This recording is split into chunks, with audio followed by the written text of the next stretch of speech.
Assalamualaikum warahmatullahi wabarakatuh. Halo anak-anak semuanya, kembali lagi ke pembelajaran matematika bersama Bu Farah. Masih seperti materi yang sebelumnya, yaitu tentang persamaan dan pertidaksamaan linier satu variabel. Pada pertemuan kita kali ini akan membahas tentang pertidaksamaan linier satu variabel. Sebelum kita mulai pembelajaran pada kesempatan kita kali ini, marilah kita berdoa terlebih dahulu dengan membaca bacaan basmalah bersama-sama. Bismillahirrahmanirrahim. Yuk langsung masuk ke videonya. Pertidaksamaan linier satu variabel. Kita akan masuk ke materi terlebih dahulu ya, sebelum nanti kita membahas soal yang akan saya letakkan di video berikutnya. Konsep dari persamaan linier satu variabel ini bahasannya adalah seperti timbangan yang timpang. Jadi dia itu tidak seimbang antara ruas kanan dengan ruas kiri itu. Dia menyatakan mana yang lebih besar atau lebih kecil dari dua ruas timbangan. Dalam pertidaksamaan linier satu variabel menyatakan bahwa variabel yang akan kita cari seperti yang kemarin persamaan linier itu, kita mau mencari misalkan itu hurufnya X gitu, kita mau mencari X-nya berapa. Kalau dalam persamaan linier satu variabel kan X-nya penyelesaiannya hanya satu. Jadi hanya itu saja, hanya angka itu saja yang kita temukan. Sedangkan perbedaannya dengan pertidaksamaan linier itu, kita mempunyai banyak sekali penyelesaian anak-anak. Maksudnya banyak sekali penyelesaian itu adalah semua angka yang memenuhi atau bisa menjadi penyelesaian dari permasalahan dari pertidaksamaan linier satu variabel yang kemudian kita sebut dengan himpunan penyelesaian. Nah, himpunan penyelesaian itu yaitu tadi sekumpulan angka yang merupakan jawaban akhir dari pertidaksamaan linier satu variabel yang dia itu ada banyak, nggak cuma satu. Kalau tadi kan di persamaan linier kemarin kita mempelajari bahwa satu variabel itu memiliki satu angka jawaban. Nah, kalau di pertidaksamaan kita punya banyak, nggak cuma satu. Pertidaksamaan linier satu variabel itu kalimat terbuka yang dinyatakan dengan menggunakan tanda atau lambang ketidaksamaan atau pertidaksamaan dengan satu variabel yang berpangkat satu. Nah, tadi tanda-tandanya itu seperti yang sudah saya bahas kemarin, saya akan tulis lagi di sini biar kalian ingat kembali. Jadi, kalau misalkan ada lambang-lambang pertidaksamaan seperti ini, misalnya ada A dengan lambang seperti ini, dia artinya A lebih besar daripada B.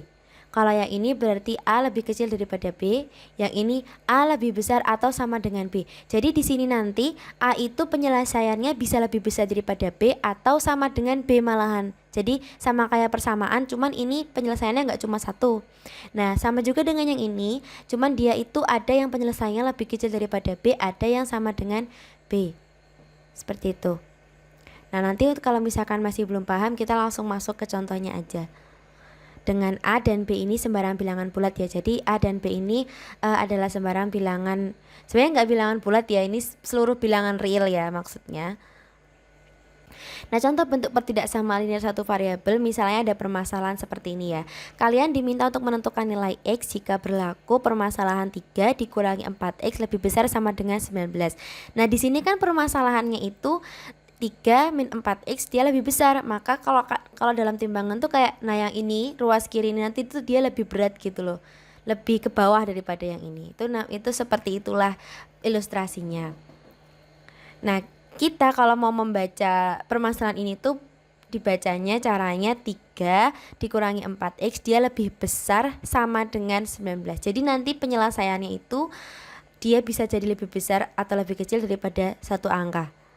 Nah, di sini kita coba perhatikan, dia kan lebih besar sama dengan, kita berarti harus mencari nanti permasalahannya si X ini, semua X atau semua peubah X yang berlaku 3 min 4X lebih besar atau sama dengan 19. Tapi kenapa semua? Nah, inilah bedanya persamaan dan pertidaksamaan. Kalau persamaan tadi hanya punya satu, ya kan? Kalau pertidaksamaan tuh punya lebih dari satu. Jadi banyak banget penyelesaiannya. Kayak gini ya penyelesaian. Kan kita kan intinya itu mau membuat X-nya berdiri sendiri. Seperti yang persamaan, konsep cara menyelesaikannya itu sama kayak persamaan, cuman di sini nanti tandanya berubah. Cuman gitu aja sih. Nah, sekarang kan kita mau membuat X-nya itu berdiri sendiri, berarti kita harus hilangkan terlebih dahulu ini 3-nya. Kalau kita mau menghilangkan 3-nya, maka kita harus kurangi dengan angka 3. Dikurangi 3 ya. Kenapa dikurangi 3? Karena di sini posisinya 3-nya positif, nggak ada tanda negatifnya kan, maka dia harus dikurangi. Kalau kita mengurangi di sini dengan angka 3, maka yang sebelah kanan atau ruas kanan harus kita kurangi dengan angka yang sama, dengan operasi yang sama pula. Sehingga kita menyisakan min 4 lebih besar sama dengan 16. Sampai di sini sudah paham? Kemudian kita akan mengubah min 4x itu berubah menjadi x, atau kita ubah jadi 1x. Ya, biar dia berdiri sendiri, ada cuman x doang, nggak ada min 4-nya ini hilang. Nah, untuk membuat min 4x menjadi x saja, kita harus membaginya dengan angka yang sama dan tanda yang sama pula. Jadi kalau misalkan di sini itu min 4x, kita harus membaginya dengan min 4 juga. Kalau kita bagi hanya dengan 4 saja, nanti minnya nggak hilang dong. Jadi kita harus menghilangkan minnya juga dengan cara membaginya dengan sesama minus. Coba, min 4 dibagi min 4 berapa hasilnya?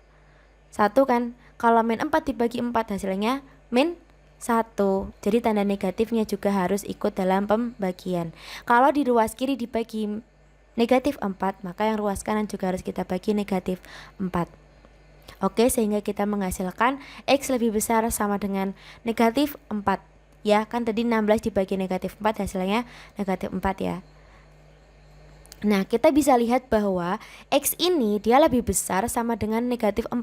Padahal semua angka atau angka-angka yang lebih besar dari negatif 4 itu kan tidak cuma satu. Coba berapa angka yang lebih besar daripada negatif 4 itu, ada siapa aja? Ada angka 1, ada angka 2, ada angka 3, 4, dan seterusnya ya kan? Berarti kan banyak banget angkanya. Nah, itulah kenapa saya menyebutkan semua. Itu karena memang ada banyak banget penyelesaian dari pertidaksamaan linear ini. Nah, sedangkan di sini ada tanda coret di bawahnya tanda lebih besar dari. Nah, maka kalau ada tanda sama dengan atau tanda coretan seperti ini, maka min 4-nya juga termasuk penyelesaian. Seperti itu. Nah, semua jawaban itu tadi, semua penyelesaian atau semua angka yang saya sebutkan itu tadi masuk ke dalam himpunan penyelesaian. Jadi semua angka tadi itu namanya himpunan penyelesaian dari pertidaksamaan ini. Oke? Sebenarnya persamaan itu juga punya himpunan penyelesaian ya anak-anak. Hanya saja himpunan penyelesaiannya itu hanya satu. Jadi HP-nya berupa satu angka itu saja. Sedangkan kalau himpunan penyelesaiannya dari pertidaksamaan itu dia punya banyak, makanya bisa kita tuliskan dalam bentuk kurung kurawal dengan berisi banyak sekali angka. Nah, jadi jawabannya seperti apa, Bu? Kan tadi kita dapatkan X lebih besar sama dengan negatif 4. Maka semua angka yang lebih dari dan sama dengan negatif 4 adalah jawabannya. Jadi tidak hanya yang lebih dari negatif 4, tapi negatif 4-nya juga ikut. Jadi nanti X-nya itu bisa sama dengan negatif 4, bisa sama dengan negatif 3, negatif 2, dan seterusnya. Itu jawabannya. Nah, ini ada tanda titik, 3 titik ini, itu berarti dia ada kelanjutannya anak-anak. Dan saya tidak tahu, kita semua tidak tahu sampai kapan ini nanti selesainya. Karena ya penyelesaiannya ya memang X-nya lebih besar daripada negatif 4, maka semua angka yang lebih dari negatif 4 itu jawabannya. Kayak gitu. Nah, maka himpunan penyelesaiannya adalah ya ini, tinggal kita tambahin kurung kurawal aja sih. Gitu. Itu namanya himpunan penyelesaian. Dan oh ya, perhatikan, harus dituliskan dalam bentuk kurung kurawal kalau himpunan penyelesaian. Kalau bentuknya X sama dengan nggak apa-apa, nggak usah dikasih kurung kurawal, nggak apa-apa. Tapi kalau himpunan penyelesaian harus banget pakai tanda kurung kurawal ini untuk menyatakan bahwa dia itu adalah himpunan atau sekumpulan jawaban dari ini tadi, X lebih besar sama dengan negatif 4.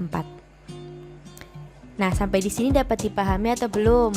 Sampai di sini saja materi kita tentang pertidaksamaan linear satu variabel. Terima kasih telah menonton materinya sampai selesai. Silahkan tonton part 2 dari video kita, dari pertemuan kita kali ini, supaya kalian lebih memahami tentang cara menyelesaikan contoh-contoh soal pertidaksamaan linear satu variabel. Sampai jumpa lagi anak-anak.